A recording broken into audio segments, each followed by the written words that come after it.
बिस्मिल्लाहिर्रहमानिर्रहीम। आज का हमारा टॉपिक है गाउट। गाउट में होता क्या है? Accumulation of the uric acid between joints. दो जॉइंट्स के दरमियान, ये दो जॉइंट्स हैं, दो जॉइंट्स के दरमियान यूरिक एसिड एकामुलेट हो जाता है। ओवरव्यू देखेंगे तो अगर ये ब्लड में इंक्रीज़ हो जाए तो इसे हम हाइपर यूरेसीमिया कहते हैं। Hyper many more, Yuri many uric acid and Seema mean blood. अगर ये हमारे पास ये RBCs हैं, WBCs वाइट ब्लड सेल, अगर यूरिक एसिड इंक्रीज़ हो जाए हमारा ब्लड में, इसे हाइपर यूरेसीमिया कहते हैं। अगर हमारा सॉफ्ट टिश्यूज़ में इंक्रीज हो जाए तो उसे टॉफ़ी कहते हैं।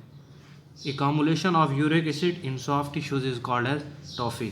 अगर स्पेशली बिग टो जो होता है हमारा, बिग टो में इकोमुलेट हो जाए या हमारी जो नील होती है वहाँ पर इकोमुलेट हो जाए, उसको हम क्या कहते हैं? मेनली जो जॉइंट्स बिटवीन द जॉइंट्स है, इनको हम गाउट कहते हैं। इसकी दो काजेज़ हैं। एक तो होती है कि भाई किसी भी चीज़ की अंडर एक्सक्रीशन, और दूसरी होती है ओवर प्रोडक्शन। जो हमारी फर्स्ट काज है उसमें एक्सक्रीट नहीं हो पाता यूरिक एसिड। मेनली जो यूरिक एसिड होता है वो दो जगहों से एक्सक्रीट होता है, एक किडनी से, दूसरा GI ट्रैक्ट से। तो देखेंगे ये हमारे पास किडनी है, तो जो भी यूरिक एसिड आ रहा है वो हमारा यूराइन के थ्रू एक्सक्रीट हो जाएगा। इसको हमने एनलार्ज करके दिखाया है। ये हम बाउमेंस कैप्सूल हो गया नेफ्रॉन का, ये ग्लोमेरुलस होगा, फिल्टर आता है, यहाँ पे यूरेट भी आ गया, दूसरे फिल्ट्रेट भी आ गए।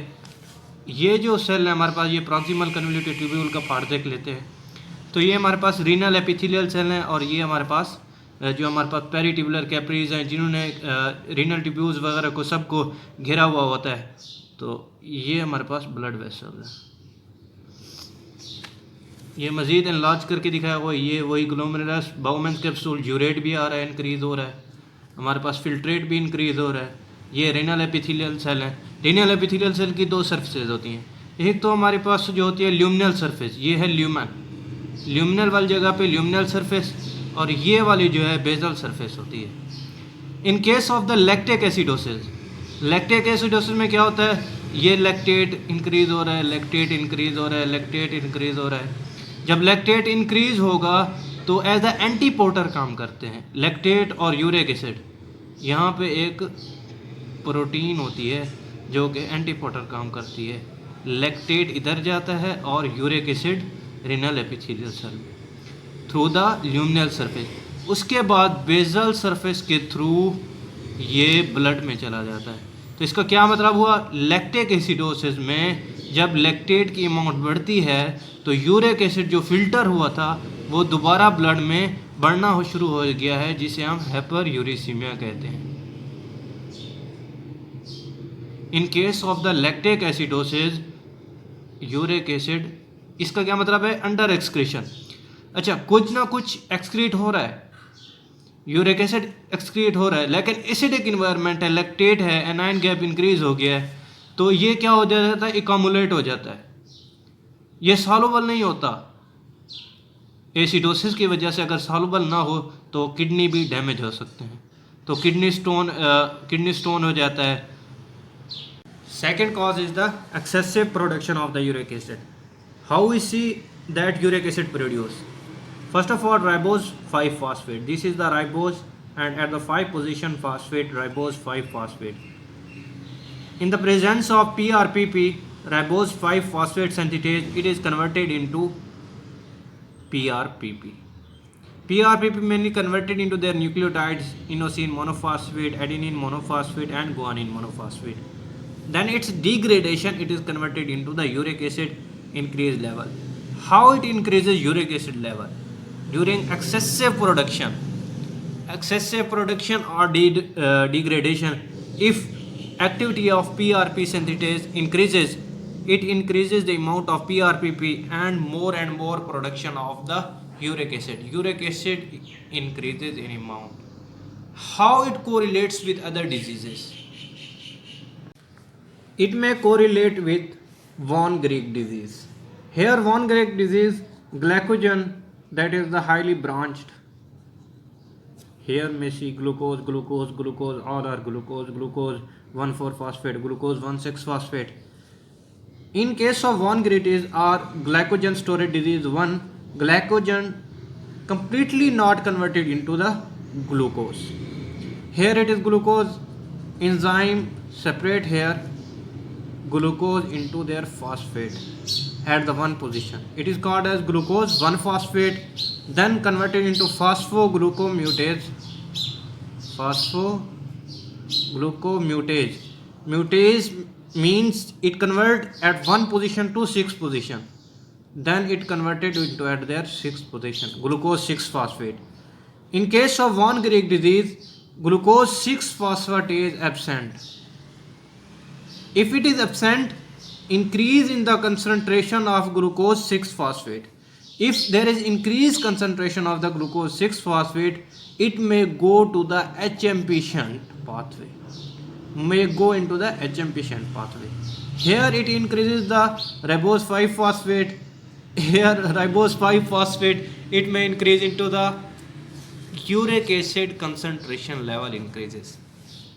Ribose 5-phosphate then converted into PRPP, IMP then converted into the uric acid, increased uric acid level. In case of the fructose metabolism, fructose is converted into fructose 1-phosphate, then converted into dihydroxyacetone phosphate and glyceraldehyde phosphate. If at the one level deficiency of enzyme, this is called as essential fructosuria. At the second part, deficiency of enzyme, this is called as hereditary fructose intolerance. Here when we see that if there is deficiency of this enzyme, fructose 1-phosphate increases. Fructose converted into their fructose 1-phosphate. Here ATP is utilized. ATP is converted into ADP. Here ATP level decreases. ADP then converted into the AMP.